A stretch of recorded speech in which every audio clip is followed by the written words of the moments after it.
Hello, hi, mi amores. My name is Zia and welcome back to my channel. If you are new to my channel, welcome to you too.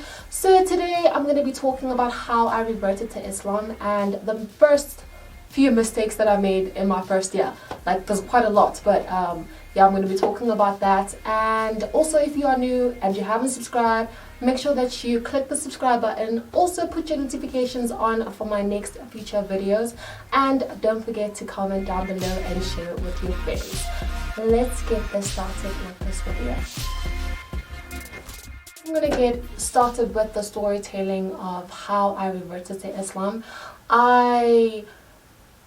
I'm gonna start from the beginning. It's gonna be quite lengthy, but I'm gonna try and cut it short. So what had happened was my best friend Nisha was telling me about how her cousin went for Umrah, and I've always wanted to visit Mecca, but I've never done so. So it was gonna be like the perfect opportunity for me to go. So when she told me, I was like to her, I'm gonna go with you for the next Umrah, and she was like to me, you're not allowed to go into the Qibla if you are not Muslim. And I was just like, well, I'm gonna revert to Islam just so I can go in, and then I'll come back and return back to my life. Not knowing what I said put something out in the universe, and during that time I was going through a spiritual journey. I was trying to find where I belong in terms of spirituality, because I've always wanted to grow spiritually, and for me, Christianity at that time was not giving me what I wanted, and I felt like I was contradicting myself, and I was at a place where I didn't understand who I was or where I was going. So when that happened, when we spoke about Umrah and me saying I'm going to revert to Islam just so I can go into the Qibla, was me putting it out there to the universe for it to give me what I've been searching for. So during that time, I wasn't really looking into Islam. Like, at that time, I was just doing yoga, I was meditating, and I was reading books. So it wasn't something that I thought about or was thinking about during that time. But yeah, it was beginning of the year, I think, when we spoke about it. And then throughout the year, nothing happened. Like, literally nothing happened. And what happened was I got an invite to go for an interview, a Qatar Airways interview. And that week, I remember clearly, I was at work and I went and I wore a hijab. I've never worn a hijab before. I don't know what led me to wearing a hijab, but that day I wore a hijab and I looked really beautiful in it, so I was like really happy. But I wore a hijab that day, and my ex-boss, well, my boss at that time, was just like to me, Pam, you want to revert to Islam? And I was like, I don't know, maybe. And then we laughed about it.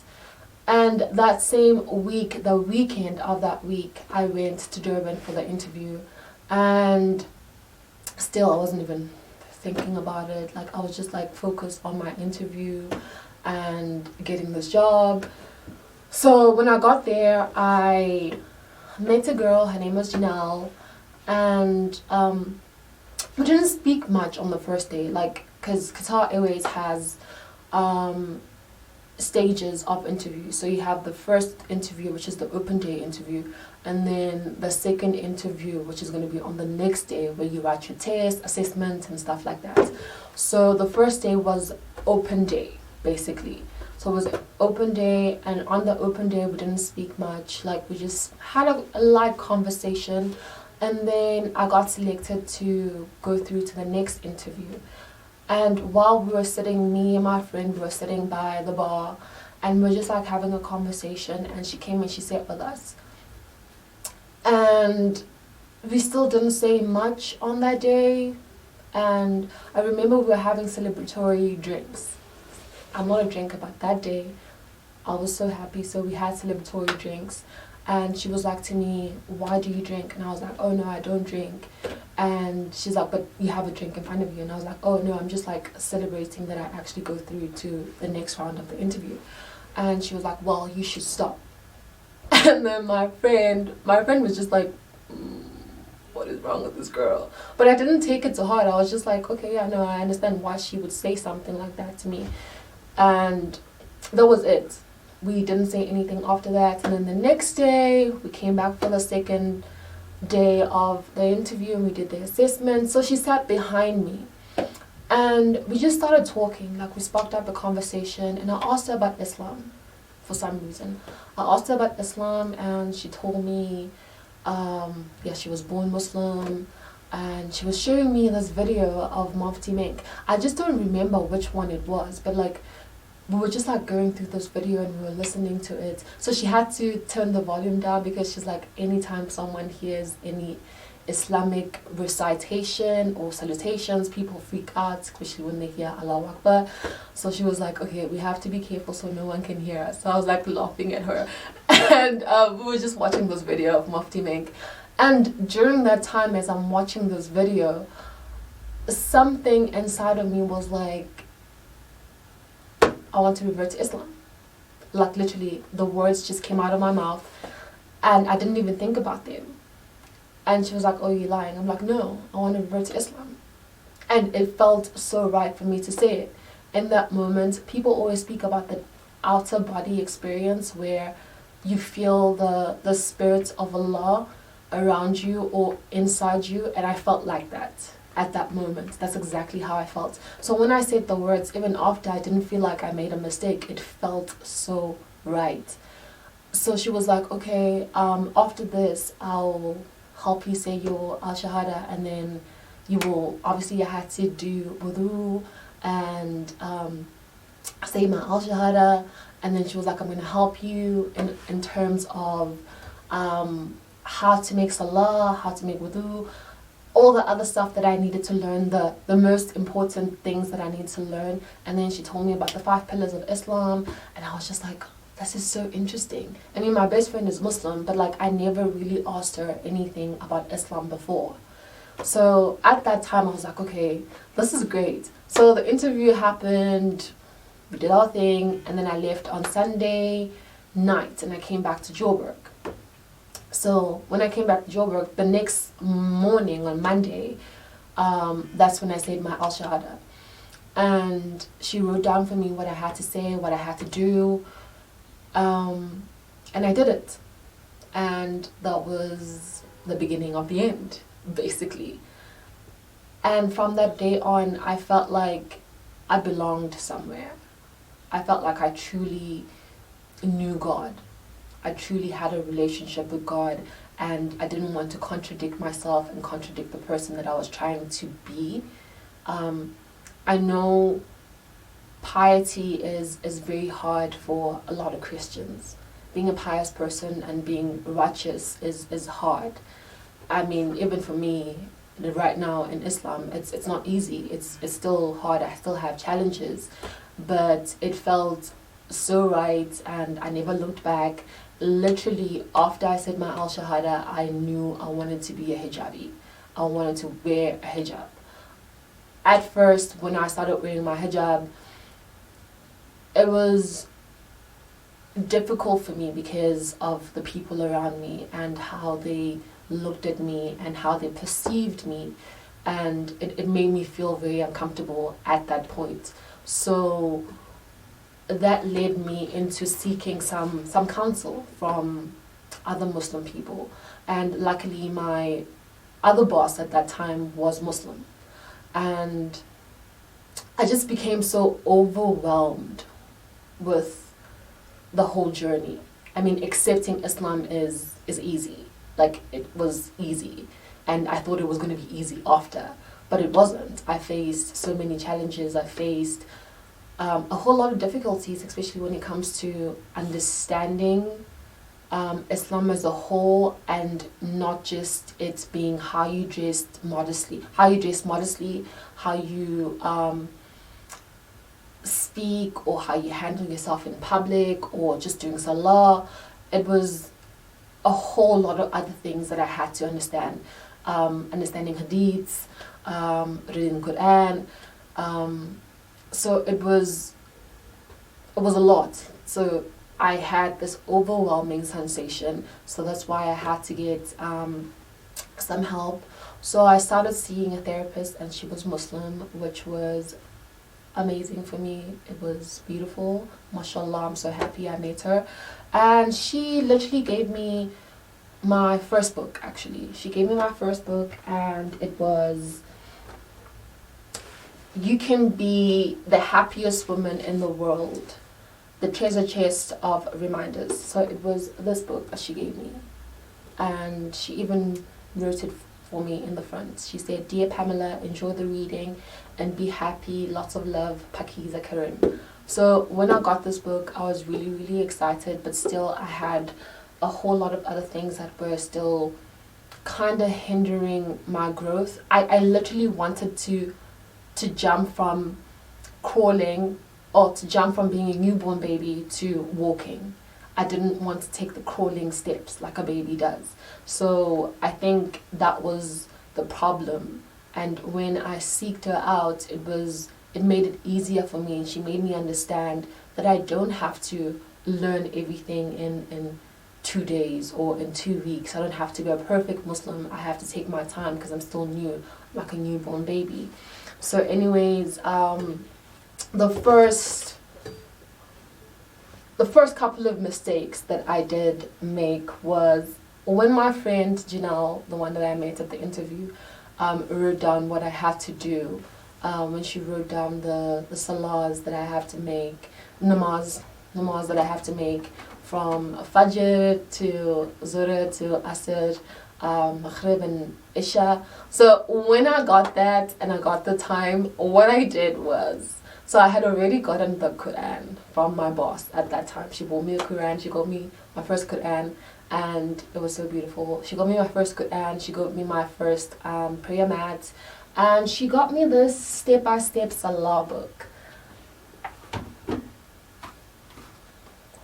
Yeah, she got me this book, and basically what it has is how to make wudu, what breaks your wudu, and it only had one step-by-step salah, which was Fajr, which is the easiest one, so it's like 2 rakats. So that was helpful when I finally got it. But before I got it, the mistakes that I made was, obviously I was just like, okay, I got the Quran on my phone. That was the first thing I did. I got it on my phone, and then I would always read I would read Fajr, but then I'll go to the surah for Fajr. Like in the Quran, I'll go for the surah for Fajr, and then for Asr, I'll go where it's Al-Asr, the surah for Al-Asr. Because I thought in my head that makes sense. It's Fajr, it's Zuhr, it's Asr, it's Maghrib and Isha, but then there wasn't one from Maghrib and Zuhr. So I was just like, where do I get all these surahs? So that was the first thing that I was confused about. And the other thing was rakats. I did not understand what was a rakat, like how many rakats you have to make, and what is sunnah, what is farith. It was so confusing for me in the beginning. I was just like, what is going on? And how you pray Jummah prayer the same as Zuhr prayer, but it also has nafal. And I was just like, so what is muqaddah and what is khar muqaddah? So it was just like a whole lot of things that I was just like jambling them all in my head, and it was just like so confusing for me. But I'm gonna read some of the stuff that I didn't understand and I made mistakes the first few months and the first year of me being a revert. So the first would be, I didn't know that when you make salah you have to face the qibla. I mean, I feel like that's the first thing that you know, but like at that time that was something that I did not know. And given that I did not ask my friend or my best friend how it goes, I was just like, okay, so I'm just gonna like wing it type of thing. And you can't wing religion. That's what I found out. And the other one is offering dua when you enter the ladies' room. So if you wanted to relieve yourself, you have to make dua, and you have to step in with your left foot. I did not know that. No, I didn't. And then when you get out again, you have to say, praise be to Allah, relieve me of whatever. And yeah, so I didn't know all of that. And then the other thing was, I didn't know how to make salah properly. I knew the actions. I knew the actions of what you have to do, but I didn't know that you have to say al-Fatiha, and then you have to say another surah, and like surah, and stuff like that. So that's the other thing that I did not know. And then it comes back to the rakats, whereas with Fajr it has 2 rakats, and then Zuhr has 4 rakats, and then it has Nafil as well, and which is not muqadda, but you can do it if you want to. So it was those things that were very confusing to me. And even when I finally got this book and I read it, at the back it has the table of rakats. So yeah, it has the name of the prayer, it has the sunnah, it has farad, and then it has sunnah, and then it has nafil, and then there's witr, and then there's nafil. And I was just like, 4 rakats, 12 rakats, 8 rakats, 7 rakats, 17, 14 rakats, and I was just like, what is that? And at that time I also didn't know what was wajib, which is muqadda. So it was a lot for a girl.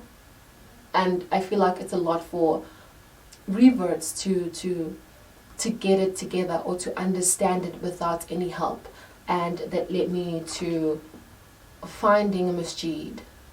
I found a masjid closest to me, and then I started madrasa. Mashallah to Appa Jwaria for all the work that she's done with me and helping me.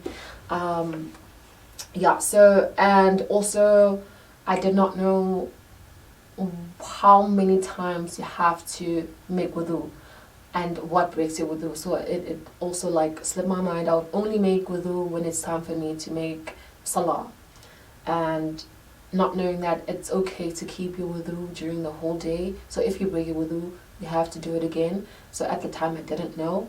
And making wusul, like I did not know how to follow the steps, because it has steps just like wudu does. So I didn't know how to make it properly and when to make it, until I got all the books that I needed and I went to madrasa, and then I finally got it.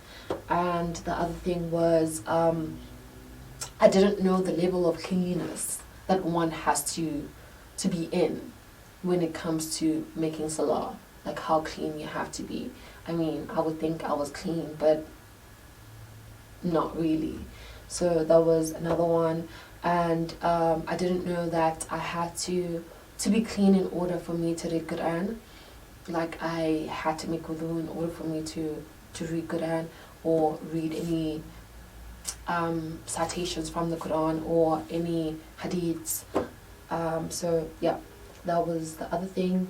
And then I didn't know that you have to make niyat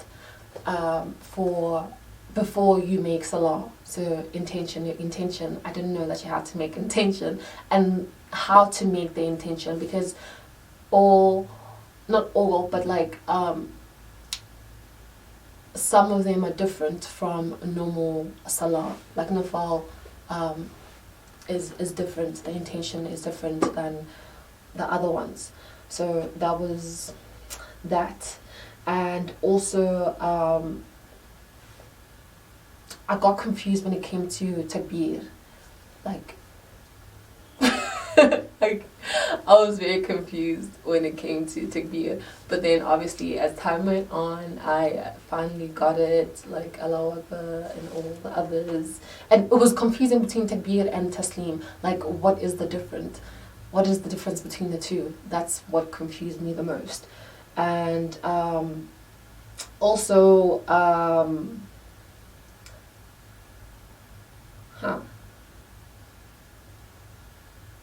oh yes, also understanding the purpose of nafal salah. Like I didn't understand what was the purpose, although it says it's khair muqadda. at that time I didn't understand that it was optional. I thought I had to do it, but because I didn't know how to do it also, it was like, why would I do something that I don't understand and then do it incorrectly? So yeah, that was also another thing. And then observing fast. I remember when I reverted to Islam, like literally I had, I think, a month to kind of prepare myself, and then it was Ramadan, and it was like, what do you do, Zia? Like, where do you start? I've never done a dry fast before. I know how to fast, but like I always drink water, but like this is like a dry fast, and you have to eat before Fajr, and then you have to eat after Maghrib. So it was like, how do I observe fast and what do I eat and stuff like that. But luckily for me, at the time when I reverted, I was vegan. I was vegan already, so it was easier for me to eat halal food, or only halal food. So yeah, observing Ramadan the right way was a challenge, because there's so many prayers, there's so many du'as, and at that time obviously I'm still new, so it was confusing for me. But luckily Janelle's mom was helping me out during that time also, because she is an upper, and she would write down stuff for me, like du'as that I have to make, other prayers that I have to do, like tajud, tarawih, and how to make them. But like she was very lenient on me. She was like, I have to be easy on myself also, because I just started and I don't have to like throw myself in and do all the prayers. And yeah, she taught me how to perform Isha properly, because Isha was quite hard for me because it's quite lengthy and so much goes into it. And yeah, so yeah, that I did not know. Like observing fast was very tricky during Ramadan, but I got through it. And also how Arabic is read from right to left. So I got this book.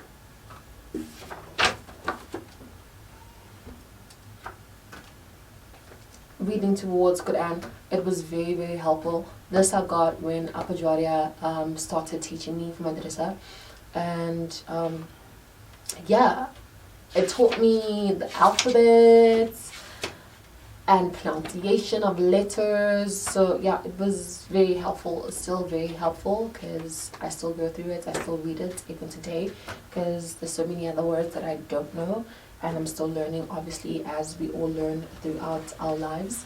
But yeah, the books that really helped me were this one, and I got like a bunch of other books.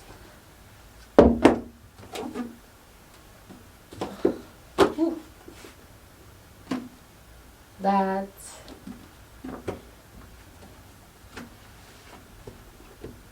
So I'm not going to show all of them, but like all the books that helped me, that I read.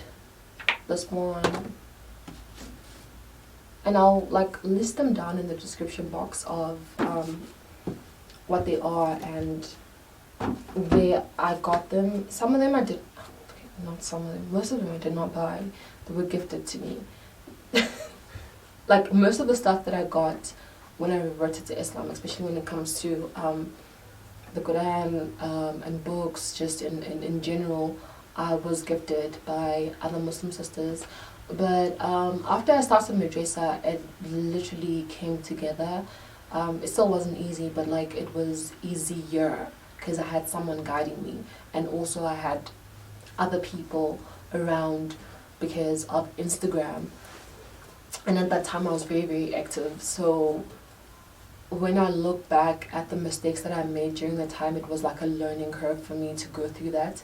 And it's something that every revert I feel like goes through it, and it's just like a matter of us being easy on ourselves when it comes to learning about Islam and our journey through Islam, and just being ourselves and just focusing on ourselves and focusing on Allah, and let Him guide us. And yeah, the other thing that I did not say that I got completely wrong was when I'd read something and it says Prophet Muhammad, PBUH, which is peace be upon him, or in Arabic it's SAW, it's SAW.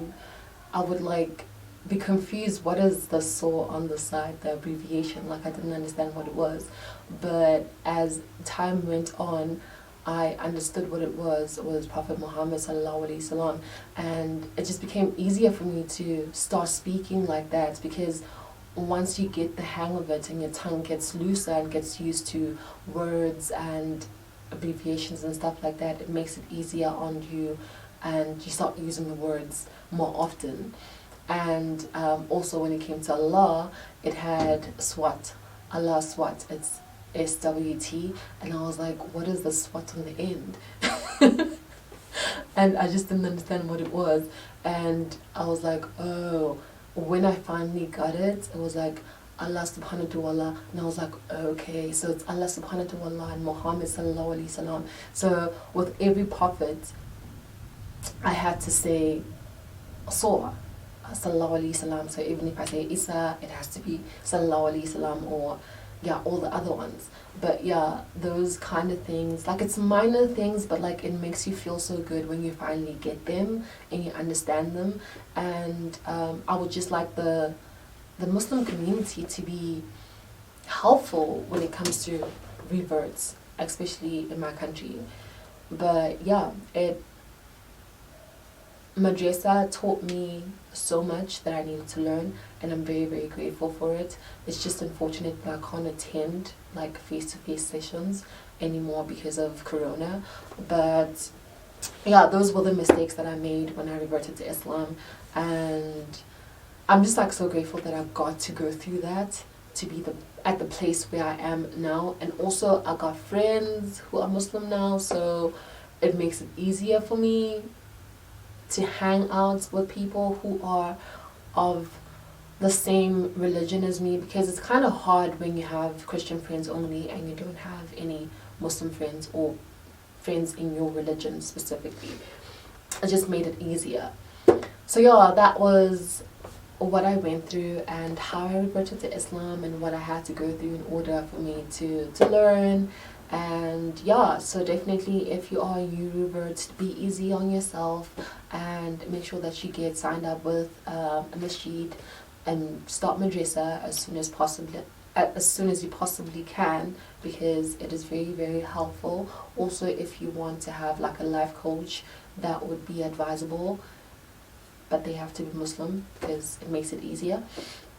And yeah, so if you guys liked this video, give it a thumbs up. Also, don't forget to comment down below, subscribe, and click the notification button for my next videos.